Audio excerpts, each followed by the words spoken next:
You're listening to Who Said, a Cardiology Board Review series. No fluff, just facts.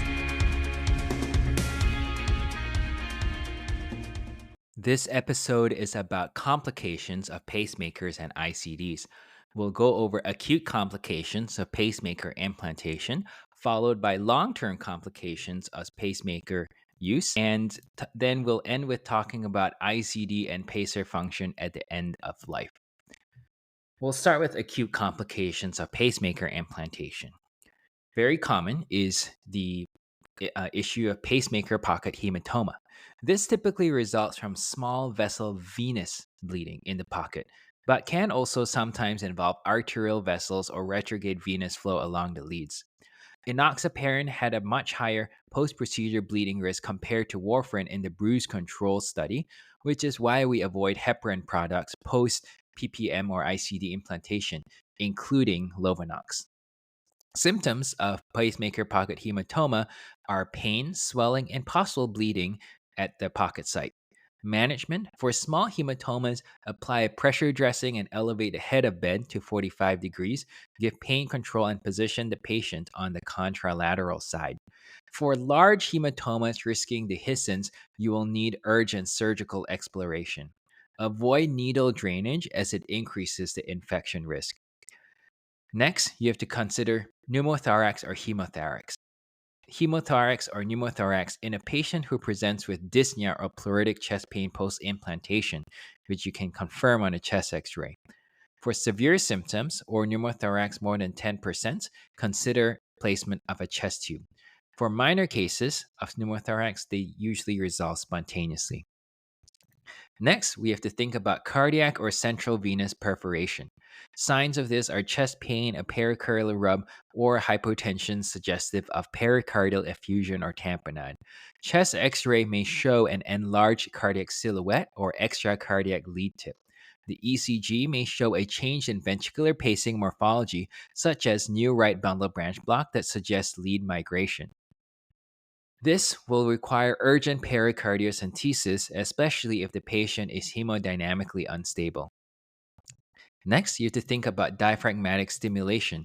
This occurs when a lead stimulates the diaphragm, typically left with RV lead or right with a displaced atrial lead. You manage this by reducing the pacing output and consider lead repositioning. Next is local muscular stimulation. This is often associated with unipolar pacemakers or if the generator is improperly placed, leading to stimulation of the pectoralis muscle. This may also occur with lead fractures causing current leakage into the surrounding tissue. Next is pacemaker malfunction. This can occur due to pulse generator defects, for example, damage from electrocautery or defibrillation, or improper lead connections, such as loose set screws. It results in high impedance and complete or intermittent malfunction. Lastly, you also need to know about lead dislodgement or damage. Early dislodgement occurs before the lead is stabilized by fibrosis. Signs include non-capture, high impedance, undersensing, or oversensing on telemetry or ECG. You confirm this using pacemaker interrogation and chest x-ray. Lead damage from forceful handling or tight sutures may show impedance changes. If it's low impedance, that's indicative of an insulation break. If it's high impedance, that's indicative of a lead fracture, poor connections, or dislodgement. Now let's turn towards long-term complications of pacemaker implantation. You have pacemaker system infection, commonly caused by skin flora, particularly staphylococci. IV antibiotics are necessary, but are often insufficient without device removal. Without device removal in patients with device-related endocarditis, mortality is 31 to 66%. Mortality decreases to 18% when both IV antibiotics and device removal are performed. Next, know about intravascular thrombosis or obstruction. Initial treatment includes heat therapy and upper extremity elevation. Symptomatic subclavian or axillary vein thrombosis may require anticoagulation or systemic thrombolysis. DVT requires 6 months of warfarin unless contraindicated. SVC stenosis or occlusion may need balloon dilatation or surgical repair. Another one to know about is twiddler syndrome. This occurs if the patient is touching the pacemaker a lot and the pacemaker rotates within the pocket, causing lead twisting and excessive tension, leading to lead dislodgement. Next is pacemaker syndrome. This refers to deterioration of hemodynamics with associated patient symptoms or a limitation of optimal functional status despite a normally functioning pacing system. Pacemaker syndrome occurs most commonly with VVI mode pacing, but may occur with any pacing mode in which AV synchrony is lost. Patients may experience a sensation of fullness in the head and neck, syncope or presyncope, hypotension, cough, dyspnea, heart failure, or weakness. The A line may show systolic blood pressure dropping from 120 millimeters of mercury during normal sinus rhythm to 80 millimeters of mercury during VVI pacing. That would tell you that you have pacemaker syndrome. That's not the same thing as pacemaker-mediated tachycardia or PMT. PMT, also known as endless loop tachycardia, is a syndrome of upper rate behavior that occurs when there is intact ventricular-atrial conduction resulting in retrograde P waves. If these retrograde P waves are sensed by the atrial sensing circuit, the pacemaker's atrioventricular interval is initiated and a paced ventricular contraction is produced, which then generates another retrograde P, and so on. Pacemaker mediated tachycardia can only occur in a dual chamber or triple chamber device, not a single chamber device. Pacemaker mediated tachycardia is managed by increasing the postventricular atrial refractory period, or PVAR, which prevents atrial sensing of the retrograde P wave. Because PMT episodes are often triggered by a PVC, some devices offer automatic extension of the PVAR after a PVC.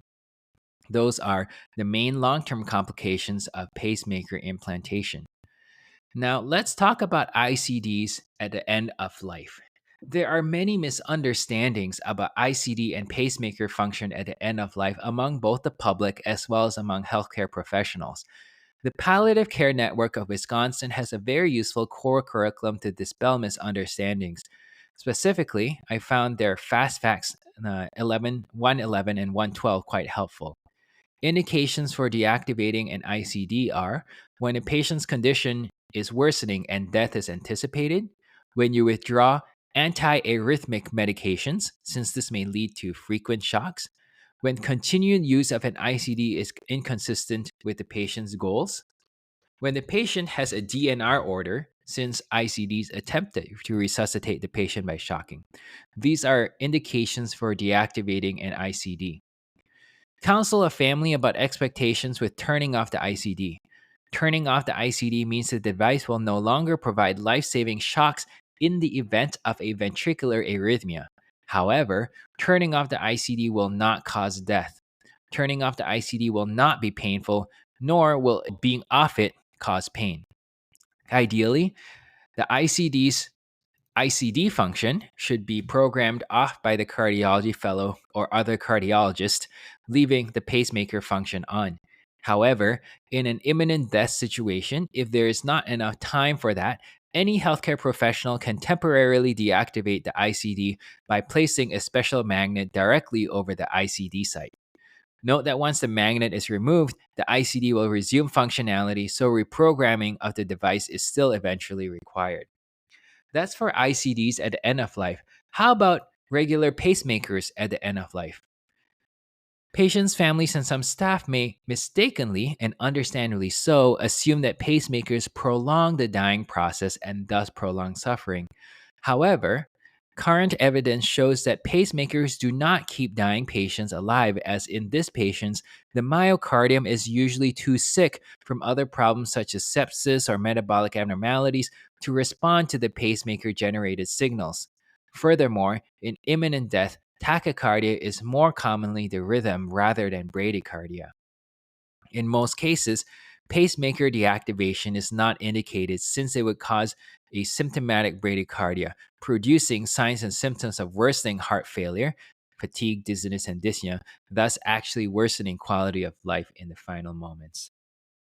That's all for acute complications and long-term complications of pacemakers and ICDs at the end of life. This podcast is intended for qualified healthcare professionals and is designed for training purposes only.